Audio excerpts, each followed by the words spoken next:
From what we know about Willow through the recent revelations of General Hospital, we feel there is an entire emotional and moral landscape opening up in front of her, one that deserves careful examination rather than quick judgment. We begin this story at a moment of suspension, a pause in which everything feels balanced on a thin edge. Willow is waiting. We are waiting with her. The courtroom arguments have ended. Alexis has delivered her final defense. And now silence fills the space where certainty should be. The jury has not yet spoken, and that waiting becomes its own kind of punishment. Freedom is no longer an abstract idea for Willow, but a fragile possibility, something she can almost touch but cannot yet claim. We have to be precise when we talk about Willow's possible release. Saying she could be free does not mean she will be. It means that the law, at least as it has been presented in court, might allow her to walk away without formal legal consequences. That distinction matters. She is still waiting for the verdict, still checking for updates, still bracing herself for a decision that will define the rest of her life. The tension is heightened because we all know the truth. Willow did shoot Drew.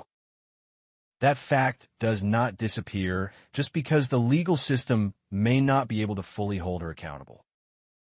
In that sense, the jury's decision becomes less about guilt and more about what can be proven, what can be argued, and what can be successfully framed within the boundaries of the law. We believe that the odds are leaning in Willow's favor. It is likely that she will be released, that the final word from the jury will grant her freedom, at least on paper. Alexis has a way of dismantling narratives, of redirecting blame, of planting doubt where certainty once lived. Even so, we cannot ignore the emotional weight that Willow carries during this waiting period. Freedom obtained through legal technicalities does not feel clean. It does not feel earned. And Willow knows this, even if she refuses to say it out loud. As we move deeper into our analysis, we begin to suspect that Willow's next move will not be shaped by the court, but by her conscience. We have reason to believe that she may choose to confess the truth to her mother, Nina. This is not a decision rooted in strategy alone. It is rooted in exhaustion. Willow has been holding onto this secret with both hands, gripping it so tightly that it has begun to define her entire existence. Telling Nina would not erase what she has done, but it could shift the burden. It could turn a solitary secret into a shared one, and that alone might feel like relief. At the same time, the walls are already closing in from another direction. Kai and Trina are not convinced by the official version of events. They suspect that Willow is the real shooter, and they take their concerns to Alexis. This moment is crucial because it introduces the idea that the truth is not as buried as Willow might hope. However, their discovery changes nothing in the immediate sense. Alexis cannot act on suspicion alone, and without concrete evidence. Their concerns fall into a legal void. Kai and Trina are left with knowledge that has no power, and that powerlessness forces them into an uncomfortable choice. We see them wrestling with that choice. Do they keep pushing, knowing it may destroy lives and still lead nowhere? Or do they step back, swallow what they know, and accept that some truths are not meant to surface? We believe they will choose silence, not because they think Willow deserves protection, but because the cost of speaking feels too high. In doing so, they bow their heads and carry the weight of complicity, a burden they never asked for but now cannot escape. Yet silence does not mean resolution. Willow's potential freedom does not signal the end of this story. If anything, it marks the beginning of a more dangerous chapter. We think Kai and Trina will continue to talk about what they know in private, try to make sense of it, try to live with it. And here's where the story can shift dramatically. We have to ask ourselves whether Willow could overhear one of these conversations. It is not an impossible scenario. Port Charles is a place where walls are thin, doors are left ajar, and secrets have a way of floating into the wrong ears. If Willow does overhear them, everything changes. The fragile sense of safety she may feel after her release would shatter instantly. She would know, without a doubt, that her secret is no longer hers alone. Two people out there know what she did, and even if they are silent now, silence is never guaranteed forever. This knowledge would likely push Willow into a state of constant fear.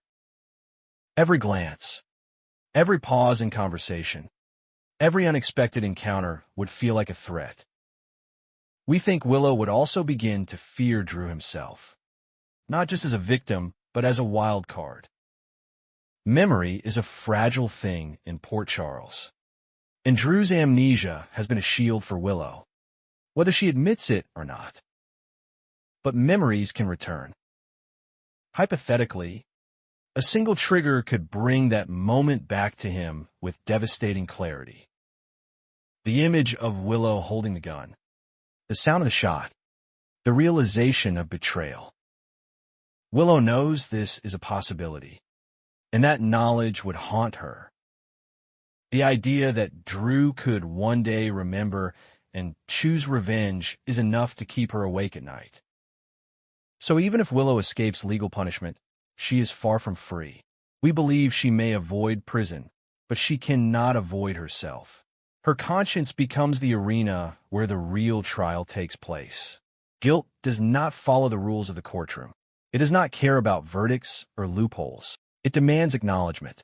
It demands payment. And in Willow's case, that payment could come in the form of anxiety, paranoia, and an overwhelming sense that something terrible is always just around the corner. This internal pressure is what leads us back to Nina. Confessing to her mother becomes not just an option, but a necessity. Willow may see it as the only way forward, the only path that does not end in complete emotional collapse. She knows Nina will not turn her in. That much feels certain. Nina's love for Willow has always been fierce, sometimes reckless, and deeply emotional. Willow may also believe that Nina has the resources and the ruthlessness to manage the fallout. If anyone can find a way to silence Kai and Trina, or at least neutralize them, it is Nina. When the confession happens, we imagine it as raw and unfiltered. There is no room for half-truths. Willow would have to tell Nina everything. Not just what she did, but why she did it, how it felt, and how it has been eating her alive ever since.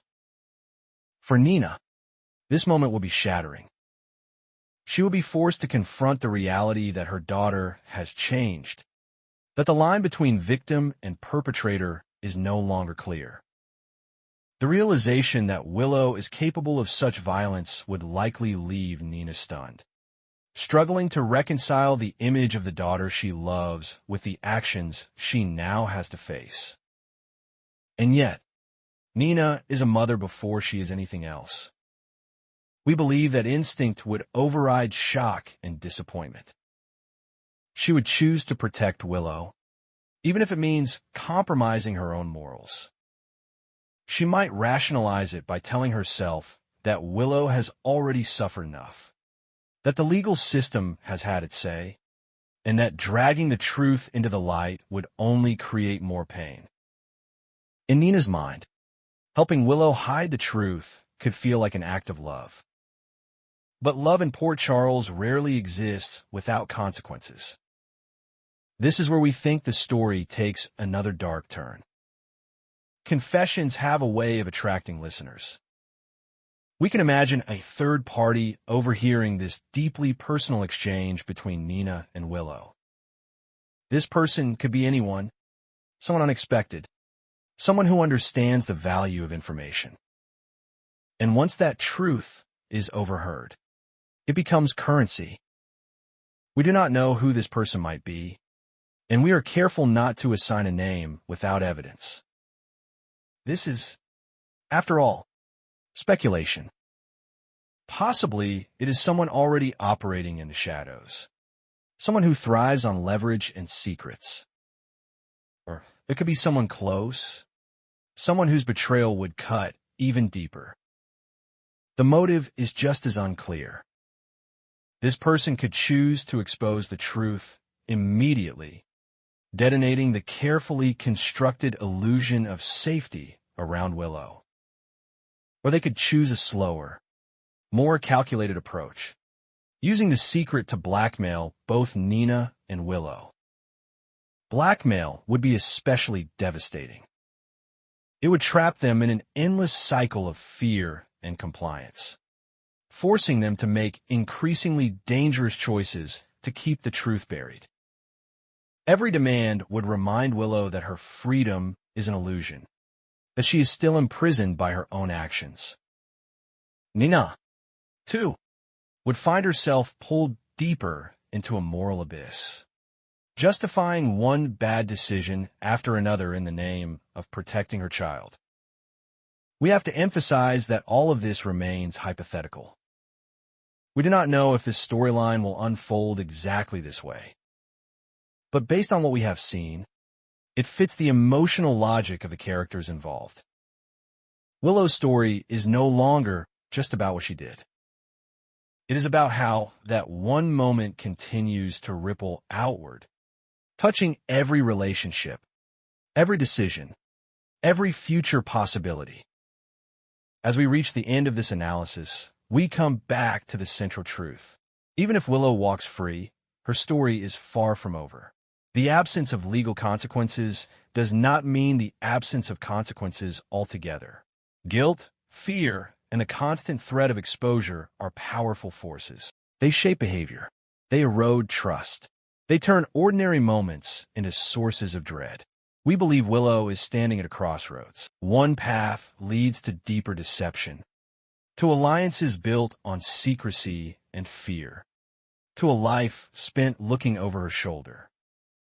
The other path, though far more painful, could eventually lead to accountability and healing. Which path she chooses will define not only her future, but the futures of everyone connected to her. In Port Charles, secrets never stay buried forever. They wait.